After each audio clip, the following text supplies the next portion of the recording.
Hi YouTube family, it's Yvonne from Ginger Chick Rehab. Today's video I am going to be bringing you a trash to treasure, a thrift store makeover. So on our channel we take trash to treasure thrift store found items and give them new life. They are unwanted, unloved, outdated, and we share the process of what we do to them to get them ready for resale. And if you're not a reseller, maybe it's just something that you have laying around your own home or something that you would like to do for yourself just to update and decorate your own home. So today's video is thrift store makeovers on mirrors. So when I'm out thrifting, you never know what you're going to find when you are thrifting. So it is quite the adventure. So one of my journeys is that I'm go over to the picture section, and that's where the mirrors are, and I'm just always amazed by the beautiful mirrors that are just outdated, that just need new life. So today's video I'm showing the process of what I do to these mirrors to get them loved and updated. So one of the items I run across in a thrift store is mirrors. I just absolutely am drawn to any mirror. I absolutely love anything that's unique, the wood, and this one definitely caught my eye. I just love that beautiful detail and all that real wood. Now, to me, these little dresser mirrors just are a unique find, and I snagged this one up, and I knew that it had the hearts, and I was hoping that I could replace that and get rid of them, but especially since this one had a drawer, oh my gosh, I just absolutely loved this little mirror with a drawer. How cute for the top of your dresser, and all that detail, I knew it would distress beautifully. And another thing that gets me with mirrors is that beveled glass on a mirror. I just, there again, drawn right to it. And then this one was a heavy wood and $3.99. I definitely snagged this one up. I just love seeing the grain of wood in wood. I just absolutely love it. And this was just a beautiful, beveled, heavy, beautiful mirror. Now I have to say, when I saw this mirror, I thought plastic. I'm sure I'm going to go up to that mirror, I'm going to touch it, and it's going to be plastic, because I absolutely loved the scallop, loved all those little curves, that detail. But to my surprise, it was real wood. I just, oh my gosh, I loved it. I know some teenager probably had it in the room. As cute as it is, I just want to fit it into my ginger chick. And then this type of mirror, I know as soon as I put it in my booth, I'll paint it up nice and white. It sells. So these 6-panel wooden mirrors, I never leave behind if they're in good enough condition for me to fix up. There's just something about these mirrors that people love in my area, and I am happy to run across one. Now, I felt like this mirror was a unique find. It is a salvaged good from Target. Yes, it was $19.99, but this is a very trendy item right now. I actually was hoping that we could keep it in our own house, but we just, with 6'4" people in my house, it's not efficient for them to be able to look in the mirror in a bathroom. And the sad thing about it is that whatever glue the manufacturer had used, the whole mirror was unattached from that metal frame, and I was actually very scared to touch it, because I'm like, oh, please don't break that mirror. I'm usually not too scared, but this one did scare me. I think that their retail price was like $100, and look at that chintzy bead of glue they had put on that frame, and they had some little brads that were in cardboard, which of course did not last, but that frame, the mirror itself is heavy, so there was no way that that was enough to hold on to that mirror. So I am seeing if I can take the mirror out of this 6-panel frame. I find it easier, especially for these 6-panel frames, to, if I can remove the mirror, I get a cleaner paint job. So it had these little metal spikes, I always forget what they're called, and then it was slightly glued in, but I was able to remove the cardboard and remove that mirror. I find that this type of wire becomes brittle over time, so I always remove it and replace it. And then when it comes to painting these mirrors, you have two options. You can paint the back of them, or if it is nice and clean, you can tape it off. This is just a personal preference. I like a clean paint job, and especially since that 6 panel is going to be against the mirror, you're going to see, if you don't do a clean paint job, you're going to see that against the mirror. So what I do is I just tape off the whole thing. That way I'm not wasting paint or my time. Yes, you probably think, oh, well, you're wasting tape. Well, I buy the tape at the dollar store, so I'm thinking the tape is more cost efficient than the paint. But that way I get a clean line and I don't have to worry about it being messy against that mirror. And I did try to pan in a little bit closer to this one. Also had that same type of wire, and I can already feel the threads of that on my fingers. So I know with these heavy mirrors that is going to end up breaking over time, and I don't want somebody to think it's something that I did when they purchase it. So I'm just more comfortable replacing the wire. And yes, I know there's 2 ways that people like to do mirrors. Some people paint and then take a scraper to remove the paint off the mirror. But sometimes I find with these older mirrors, sometimes they get scraped up. I've done that early on in this process, and I have scraped mirrors. So I am a little leery about doing that. So I'm trying to figure out what's the best way to tackle all these scallops on this mirror. And I have kind of been using contact paper as a tape because, of course, it's wider. So then that's what I'm doing here, is just putting contact paper in and cutting it off, and then using a little bit of masking tape on those corners. I have to say, I was very surprised when I was taking that contact paper off. I was like, oh my goodness, look what it's doing. It's just taking this paint right off. So my guesstimate is that this is a chalk paint that was unfinished.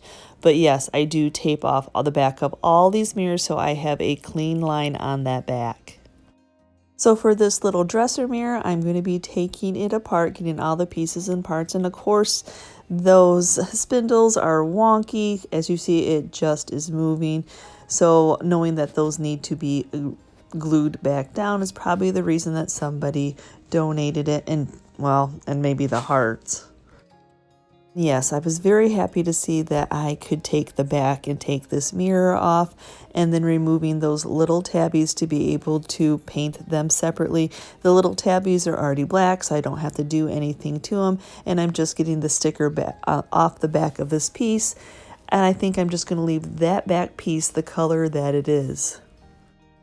Well, I have to say, of course, there's always one spindle that's attached, and it's screwed in. You're like, oh my gosh, I can't get a screwdriver. I don't have a small enough screwdriver to get in there.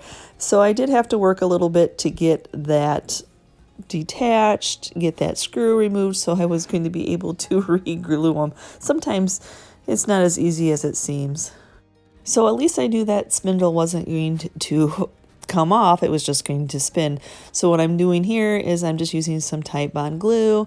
Then I would replace that spindle, and then I will replace the screw with my fingers underneath in the cubby hole, and then screw that nice and tight.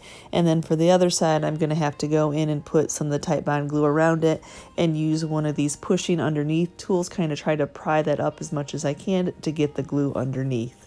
So yes, we do own a short-handled screwdriver that would have fit in there, but I, for the life of me, could not find it. When there's 2 of you in a workshop, sometimes things get set down and you don't know where they are. So luckily, I was able to get the knobs off with this longer one. And like I said, I'm going to be removing these little tabbies that keep that mirror in.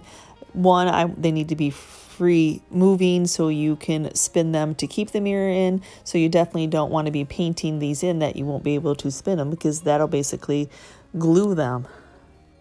I always gather my pieces and parts up and put them in a little cup or something, just something. You know, there's nothing worse than losing a piece and part and you're like, oh no. Did I keep you guys on the edge of your seats? I know I get a lot of, how do you get rid of parts? Okay, so this is what I am trying. I am putting some masking tape on the back of this frame of the mirror because, yep, it's a hole. So the product that I'm going to be using, if I did not tape off the back, it would go all the way through. So yes, I am going to be using some of this Durham water putty to fill this hole of a heart. So it's just some of the product, the dry powder, add some water, get it to the consistency that is workable for you. And I'm kind of guesstimating how much I'm going to need. I can mix up a second batch. It's very cost efficient. And I have to say, it really doesn't take much water whatsoever. So I definitely want mine to be a little bit on the drier side because I'm an impatient person, and I notice the drier that I make it, the faster that it dries. So yep, exactly what I'm doing. I am filling in those holes with this Durham water putty.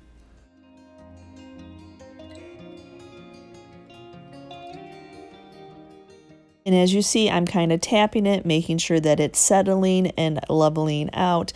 And then yes, you don't want to make it completely smooth. You want to raise that up just a little bit so when you're sanding, you can make it smooth. And I do find when I'm filling like holes like this that are big, the ones that are on the wood, the Durham water putty is a different color. You will see it will look wet, but it is dry. It's just two different tones on there. And then I'm going through and filling up any of those little holes. This was a manufactured piece, so I don't like to see screw holes.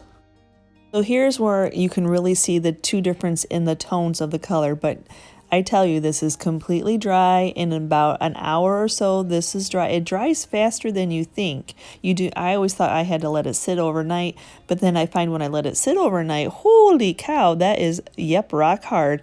So about an hour or so, I find that this product is dry, depending on how thick it is, but it sands so easily when I don't let it sit overnight. If that is one tip about using this that I can give you from learning how to do it, because I've done bread boxes like this, I'm like, oh yeah, don't let it sit overnight or it really takes a lot of sanding. But here's where you can definitely see how it's two different tones, but yes, it is dry. And then I'll just sand those spots where I covered up the screw holes.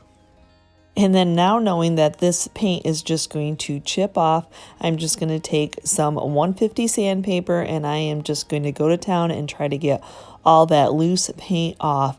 I'm not sure if it's the paint itself, if it wasn't properly prepped before they painted. I'm sure that there wasn't a sealer on this, but I'm surprised that it lasted as long because it was a perfectly painted piece when I thrifted a bit, but boy, as soon as I touched it, that paint came off.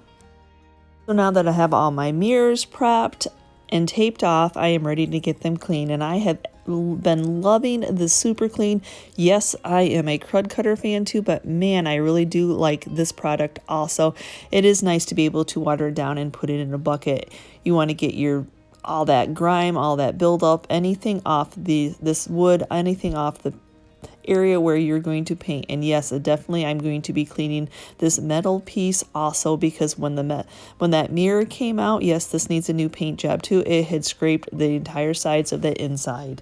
And then here's where I can like, oh yeah, that's definitely a chalk paint. Look at all that coming right off on my rag.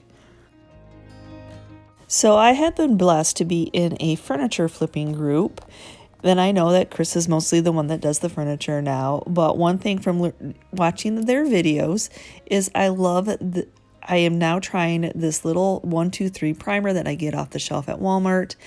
And I like the idea of it evening out the porosity, evening out the textures, especially where I put that Durham water putty. I'm going to run a couple coats to cover of this primer off of where I had sanded it. And you can tell that this isn't that real wood, it's that pressed board.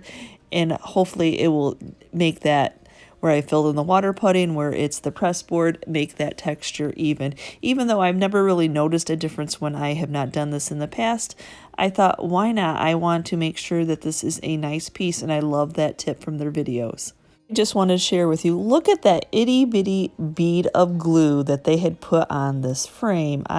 Just makes me sad that the manufacturer didn't think the weight of that frame wasn't going to pull it off, especially since the back is cardboard and not wood. So I am not worrying about getting that off. That's not enough. That's going to interfere with the glue that I'm going to put on it. So I am just giving it a new coat of a Rust-Oleum paint and primer and one in the flat black.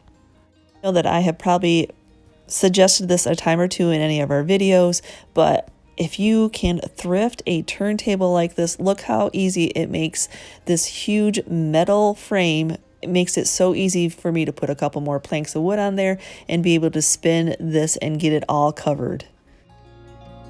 I am going to start off with giving these mirrors a base coat of this ready-to-use paint that I just get from Walmart. I kid you not, this gallon at my Walmart is under $13. And I love how it adheres. It does not have a primer. I asked about that, but we have no problems, especially the way that we sealed this black paint in, with the longevity of this paint. Especially, it just adheres wonderfully. But I can tell you, we tried the white, not so much. It did not work the same. Just, I guess, probably because of black and because of white, but I actually love it in black. So now knowing that I'm probably covering up a chalk paint and really hoping like, should I have sprayed something on that? Please don't make my black paint gray. I think I really scraped it. I really rubbed it off when I was cleaning this piece. And so far so good. It's not mixing and making that chalk paint and that black paint gray on this piece. Yep, that actually was one of my worries.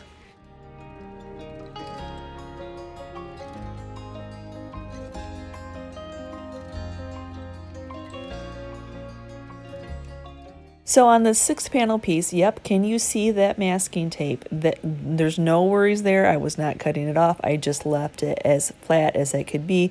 That way it is catching that paint, and I rubbed my hands, made sure that it was good and adhered to the back of those 6 panels. And then my only suggestion is don't have a lot of paint on your paintbrush that it pools up. That just leaves you a lot more to sand at the end. So now pretty much all these mirrors have their first coat of black paint, and of course there's always one oddball in a grouping of having to use the primer on the other piece, but I'm going to be painting that differently anyway. Does anybody else like to see graining? When that first coat of this black paint, I was like, oh, I can see the graining on this oak frame. I'm just in awe of it. And yes, when I thrifted it, I was like, white. But you know what?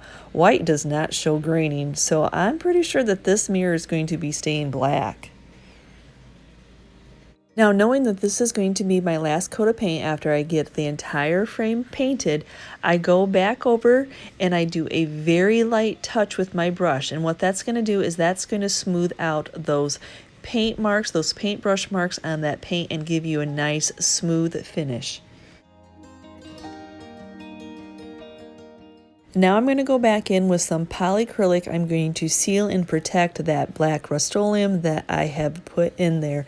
Yes, it needed a top coat. That was probably one of the things that the manufacturer never does. It's so frustrating for what they charge for things, and they just don't finish them up.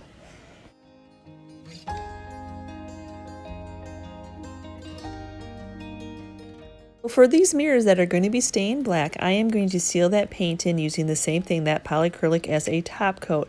I do this before I sand because I find that that seals that paint in. That paint, it was going to be good and on there. And then when I go to sand it, I can go in and distress the areas that I want perfectly without making it a chalky mess. Now that my 2 coats of primer are dry and set up, I am ready to move on. And I had already planned on using this Rust-Oleum spray paint, the flat black. It just gives a smoother finish. I've got a drawer that I need to get into, and where it slides in and out, and those spindles. I just like the clean look. And plus, it's a particle board, and I find that the spray paint just gives it a nice smooth finish. And also for the hardware, they're all wooden also, so I'm just painting them the same color to match. So it's funny, when I started these mirrors and I thrifted these mirrors, a lot of these mirrors I planned on doing white. But there's just something when you start getting into painting a piece that you kind of change your mind. I'm sure there's a lot of people, I know I only play in black and white, but sometimes it just looks good in black and you leave it alone. But for this window, this 6-pane window, I can only envision it being in white. So that's what I'm doing, using my Kills paint and primer. And when it comes to the white paint, just like the black, and you've got those panes in there, you just want to do thin, smooth coats. You don't want to gunk that up. So you want a clean line on this type of mirror, especially since it is a mirror and you're going to see that gunk in the mirror. And this is actually going on to my second coat. When it comes to white paint and the thin coats, yes, white paint takes a lot to cover, 3-4 coats, but that's okay because the smoothness is really what matters. And you can tell where it's blotchy and you can see that through, and that's not the look that you want unfinished. So I know on this metal mirror, I've already sealed it in with Rust-Oleum and then used a top coat to protect it of the polycrylic, but I want one more level of protection. I'm going to put some of this Waverly Antiquing wax. I'm not going to put it on heavy that I want it to brown. I just want one more level of protection on this mirror, especially since I have to put the mirror back in yet. And I don't like the Varathane wax over the black spray paint because I think for me it kind of makes it chalky. So this is what works for me. Now I'm going to go back in and distress my black mirrors, and I'm using a 150 sandpaper, and I like the darker sandpaper. I know there's different colors. So what I'm doing here is going in and pushing it hard down on any edge, any straight line, and what I'm doing is pushing it down to the wood because I just like to see the details. There's hidden details when you paint a piece all one color that are hidden underneath that all, and I just like to bring them out by sanding that paint off. And I choose the 150 because I put 2 coats of paint and then I put a nice top coat over it, and so it's going to take a little bit of elbow grease to get down to that wood. And then I'm going to go back in with a fine grit steel wool. I get the finest one that I can find, and all I'm doing here is I'm buffing that shine off the polycrylic. Even though I get a matte, it still has a shine to it. And also I'm going to be waxing this piece, and that opens up that polycrylic to have the wax be able to soak into something. And then I go and flip the piece over and take that tape off where I taped off. That white paint is not mine. That's from the previous owner. I think they tried to paint the wall around a mirror. But anyway, so what happens when you tape off, you get that crusty, that built up of paint, and I don't like the feeling of that. I just take the time, take that tape off, and then run that sandpaper over it so it's a nice smooth edge. And the same thing for this mirror. I just go into any of those straight edges, those sharp corners, over all that detail. Yes, when I thrifted this, I thought I would make it white, but just the color of this wood, and I knew it would just pop through, and then adding that Waverly wax, I just stopped. You know, when you love something, you know that's what it needs to be. And I have to say, I was curious about this mirror with that chalk paint underneath, but I feel as if the other paint would seal that in and I wouldn't have a problem. And I wondered if some of the chalk paint would seal through, but yet again, I'm going to be Waverly waxing it, so I'm not going to worry about that. If that shows through, it's going to stain that Waverly brown color anyway. So I am super excited to go in and distress all this hidden beauty. So now I'm all sanded for distressing, I'm all smoothed out with the steel wool, and now I'm on to this Waverly Antiquing wax. This is one more level of extra protection on that paint, and I just absolutely am addicted to what this Waverly wax does to black paint.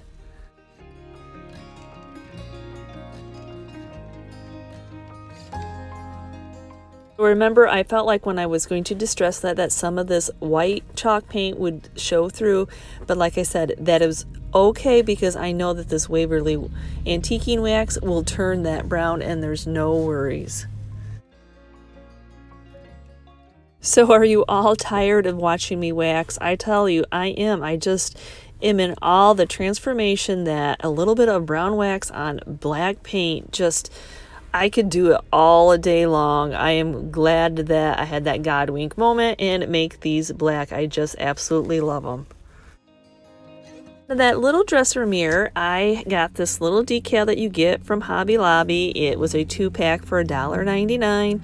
Used a 40% off coupon, very cost efficient. So where those hearts were, where I filled it in with that Durham water putty, I'm going to be placing this little decal here, and I am just going to run over some Waverly wax on it just to give it an aged look. Let's hope that I can do a better glue job than the manufacturer. So what I'm going to be using is some E6000. Love this glue. I know that mirror is going to be heavy enough to weight it down. So I'm just going to be putting about 2 to 3 dots in between where those brads were. They're not going to attach back to that frame. I'm not even going to deal with those. I don't think there's any way to even reattach those brads. They're not long enough, really. And I'm not going to mark up this frame again after I've already spray painted it, so I'm just going to put a generous amount of glue, have Chris help me with that heavy mirror and put it back in place, and then put a brand new gallon of paint on top of it and just let it sit overnight. And if I touched any of the sides, or if he touched any of the sides, I'd waxed it, so all I have to do is just buff out that wax. So for me, I just always leave the tape on until after I've done all my painting, all my waxing. That way if I get wax, the wax wants to be on there, and I just use Norwex cloths to clean, so that's just watering. So sometimes the wax isn't as easy to get off the mirror as probably the paint is. So I just remove the tape at last before I go to clean the mirror. And then this is just a vinyl decal, so I'm just gingerly taking the scraper just to remove this, and then I'll take a little bit of rubbing alcohol to get any of that sticky that was left behind. And I'll really try not to get it on the wax because it will remove that wax. Was anybody else that's watching this a fan of Norwex cloth? I have used them for decades. I still have my original ones that work perfectly. They are just water, and then you have one that wipes, and then one that, and Chris wetted the wrong one, but luckily I have 2 sets. But I absolutely love how these clean window and glass. So I have yet one more coat to finish up on this white frame. The black, of course, is easier because you get 2 coats, but this, I just want to make sure that everything's covered properly. Even though I am distressing it, I want to make sure that it has the proper coverage with its white paint. And if you're liking this kind of content, please hit that subscription button along with the notification bell so you know when I've uploaded a new video. So now, before flipping these pieces of this little wall mirror, I'm going to seal that black paint in using some polycrylic. This is a wonderful top coat, and when I put this on before I'm flipping, I don't have any worries that I'm going to be marring up that Rust-Oleum paint. This is just a procedure that I have learned that works for me, and there's nothing like painting something and then marring up and messing up that paint and having to start over. So now after an hour or so, I can flip these pieces. They are completely dry. I absolutely love that polycrylic. I love that knowing that securely I can flip these pieces and I'm not going to mess up that paint job. And then I can move on to painting the inside with the Rust-Oleum paint and primer.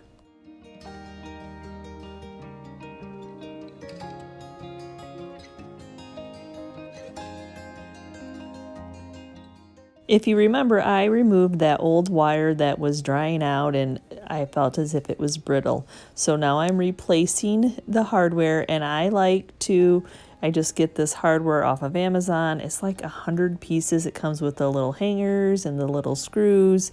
Just a wonderful, and it's weight appropriate. So it's great for mirrors. There's actually different weights on this. And so the wire that I'm using is the same thing. It's a weight thing because these mirrors are heavy. And I actually, one of those spools of, if you're a flipper, one of those spools of wire goes a long way. It's very cost efficient. It may seem like, $30, $40 for a spool of wire is a lot, but when you're flipping, and you're securely going to put these on the back, that it is well worth the money. So I just cut it off, I twist it, I push my little needle nose there and make sure that they are nice and clamped down, and then I twist it along. And I will zigzag. I'll do one both ways, one vertically and one horizontally, so that way I know whoever's buying this, whichever way they want to hang it, because I feel as sometimes people pass things up because they don't have the supplies to put a kind of hanger system on an item. So if I just go ahead and do it either way, depending on the space that they have, that just opens up my customer, a little bit more that, it can go both ways. And then hanging on this little shorter mirror, the little hallway mirror, you want to make sure that you get that nice and tight, that you don't have that wire hanging up over your mirror. You don't want to see the hanging system from the front. So now that my white paint is dry, I can go in and distress the 6-pane mirror. So what I'm doing is I'm taking some 220 sandpaper and I am just running it across those edges. I'm just pushing hard enough. I just want to see the black paint, and if I push a little bit harder, I can get down to some of that natural wood, and then I'll just take that entire flat areas and then just smooth out any brush strokes that I may feel with that 220 sandpaper. It all depends on how hard you push your sandpaper, how much of the distressing you do. And now I can flip this over and remove all that masking tape and get all that, anything that's crusty, sanded off and cleaned up. So you remember, that is the part that's going to be reflective on the mirror, so you want to make sure that it's nice and clean, and it was well worth my time of taping it off. And of course, that outer edge where the original piece of tape was, I guess I call it a pet peeve, I guess. I don't like to feel that hard crustiness of paint build up. So now that I have it all sanded, all distressed, I took the air compressor to get any dust off. I am just putting a coat of Varathane finishing wax just to seal and protect one more step on this white paint.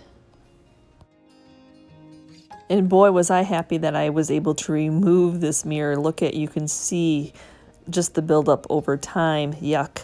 It is what it is. You know, you can't get underneath that to clean it on a daily basis. So it's nice to know that it's starting off nice and clean and fresh. So I am not going to be gluing this back on, and I'm not going to be using these little tabby things either. Yet again, there's another item that you can buy, the little spinners that spin in place and hold, when you screw them down, hold the back of that mirror in tight. So that's what I'm going to use. Like I said, they're a few dollars on Amazon for quite a few of them. So we have learned to purchase these because a lot of times mirrors and windows and stuff like that always seem to be missing them. So it was just cost efficient, and buy them in black so then we didn't have to paint them. Finally feel like I am on the home stretch. This little dresser mirror is now dry, and I can go in and distress those edges. Yep, when I bought this, I really thought I would paint this white too, but once I got it painted black, I just loved it and thought, leave it alone. Once you love something, just leave it alone. So I'm just taking some 150 sandpaper because I polycryliced it. The 220, you can, but you just have to put more pressure down. So I just took that 150, got those sharp edges so you can see that natural. And then I know you probably see a little bit of the primer, but that's okay because that Waverly wax, I'm going to finish this off, will stain it. But you know me, if you're a regular viewer, you know that I, of course, have to add a little bit of contact paper inside that drawer for just a pop of hidden surprise. And then I'll be doing the same to the rest of all the pieces, just going in, hitting those edges, getting a little bit distressed so you can see all these beautiful details. And then I'll be just smoothing it out with some steel wool, buffing that up. Now, I need to glue this in place, so you don't want to wax before you glue something because I can't say that it would glue properly to the wax. So I'm just using some of my Titebond glue. I know this is a quicker fix than what the E6000 would be, and so it's a light little piece of wood, so I have no worries that this is going to adhere and stay for longevity. So I'm just eyeballing center, where that's one of those where you're like, pray as you put it down, like you don't want to have a gloppy mess of glue going, please just be centered. And I think I did an okay job. And now I can move on to Waverly waxing this piece. Oh, here we go. My love of Waverly waxing black. I just love what this does to this black paint. I'll never get enough of this.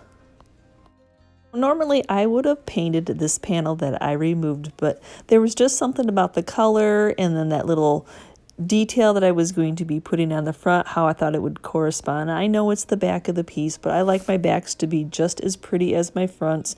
So now I'm putting all those tabs on, and it was nice because they were already black. I didn't have to spray paint them, and so I'm just placing them back. That's one of the things when you're painting a piece, you want to make sure that you don't lose where your little screw holes are. Well, if somebody has a wonderful way to take a video of a mirror without getting all the stuff in the background, without getting me in the background, I would love it. All I know is to stand off the side and then stretch my arms really long out. So, and I was kind of facing it towards the palette wall so you didn't have to look at all our stuff in our shop. But I absolutely love how these turned out, just distressing them, keeping them in black, just oohed and awed. And I can say that I've only ever sold one black mirror, and it sold as soon as I put it in there. So this will be interesting to see how well these fare in our booth. And then the back of this had directions on how to hang it, and you do not hang this mirror from a wire. There's 2 tabs. It said to do it in a screw, so I did not add a wire, which is odd for me, but I absolutely love and still wish that we had a place for this beautiful mirror. Then the classic color of white for this 6-panel, I guess, is because that's what you picture if it was a rear window. Most of the time the older windows were painted white. Not that I couldn't have painted it black, but I absolutely just, this classic little, you know, hanging a wreath or anything off that, I just love the classic of white on these 6 panels. So I saved my needy reveal for last, but I absolutely love how this turned out. That water putty worked out just fine. Yeah, you can see the decal a little bit from the back of where I filled it in, but that's not your main focus. Your main focus is the front, and I will never get tired of putting a little pop of contact paper in a drawer. I just absolutely love how this turned out, and it looks old and vintage to me, even though it's all reproduction, and all I did was paint it, but well, I do love it.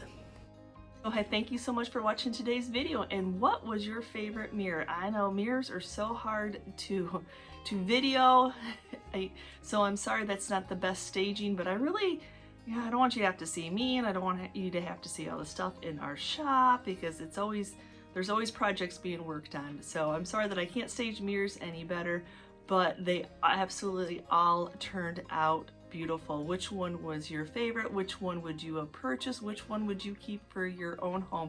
And yes, I really do wish that I had a place for that round one, but sadly I do not. So again, thank you so much for watching today's video, and if you are part of my YouTube family, thank you so much. You have helped my channel grow just by you giving me a compliment, a kind word, giving me a thumbs up. Just lets YouTube know that you like this kind of content, and they will keep recommending me. That helps my channel grow. And if you're new to my channel, please consider hitting that subscription button along with the notification bell so you know when I've uploaded a new video.